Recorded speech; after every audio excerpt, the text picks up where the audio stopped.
Has expired. Senator David Pocock. Thank you, President. My question is for the Minister representing the Attorney-General, Minister Watt. Currently, 2 whistleblowers are on trial for telling the truth about government wrongdoing.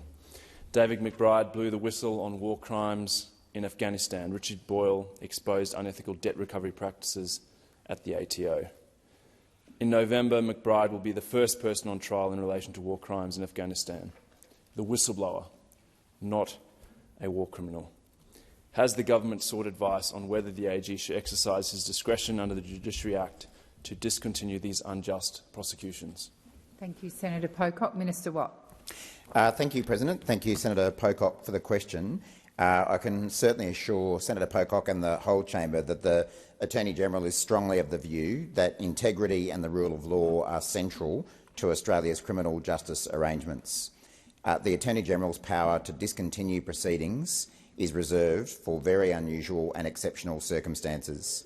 Now, Senator Pocock has referred to 2 cases, Mr McBride and Mr Boyle.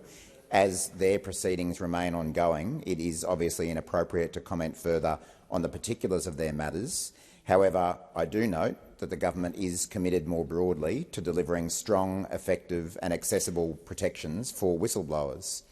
The government has already delivered priority amendments to the Public Interest Disclosure Act and will commence a second, broader stage of reforms, which will include public consultation on broader reforms to the Public Interest Disclosure Act to provide effective and accessible protections to public sector whistleblowers and address the underlying complexity of the scheme, and also, as part of that consultation, the need for additional supports for public sector whistleblowers, such as a Whistleblower Protection Authority or Commissioner.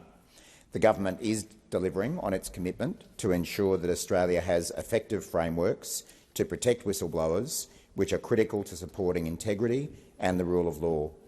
Reforms to the Public Interest Disclosure Act are long overdue, and significant reform is required to restore the Act to a scheme that provides strong protection for public sector whistleblowers.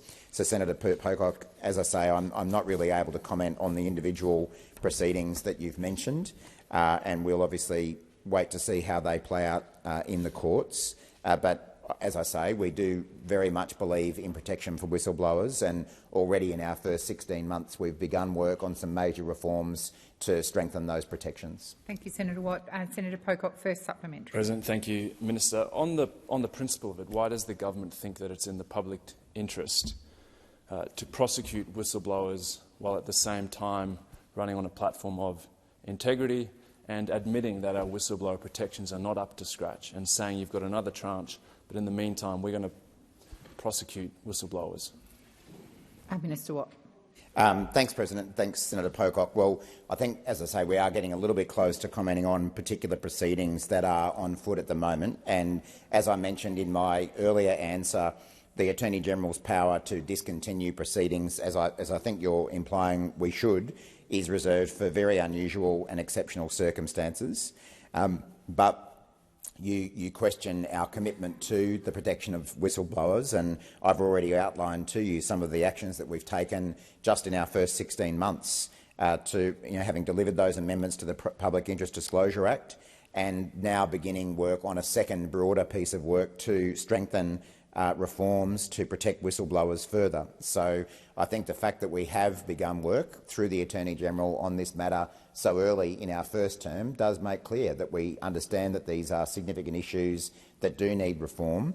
Unfortunately, they weren't reformed by the former government, but we're already taking action on that front so early in our term, and I think that demonstrates our commitment. Senator Pocock, second supplementary.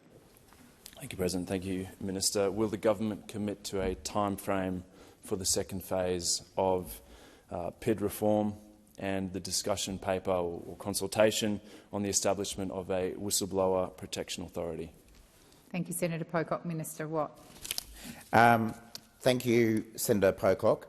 What I can tell you is that the government has commenced work on the second, broader stage of reforms to the public sector whistleblowing framework.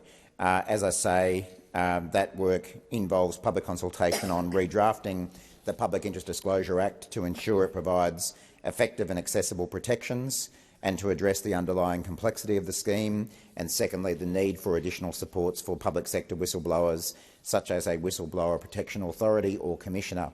It's been nearly 7 years since the Moss Review recommended reforms to the Public Interest Disclosure Act. Since then, as I've said, this government has delivered reforms to strengthen the Commonwealth's integrity framework, including by establishing the National Anti-Corruption Commission. When this second period of consultation is completed, we'll closely examine what further reforms may be required to ensure that we have an effective whistleblowing framework. Thank you, Minister. Senator Babet.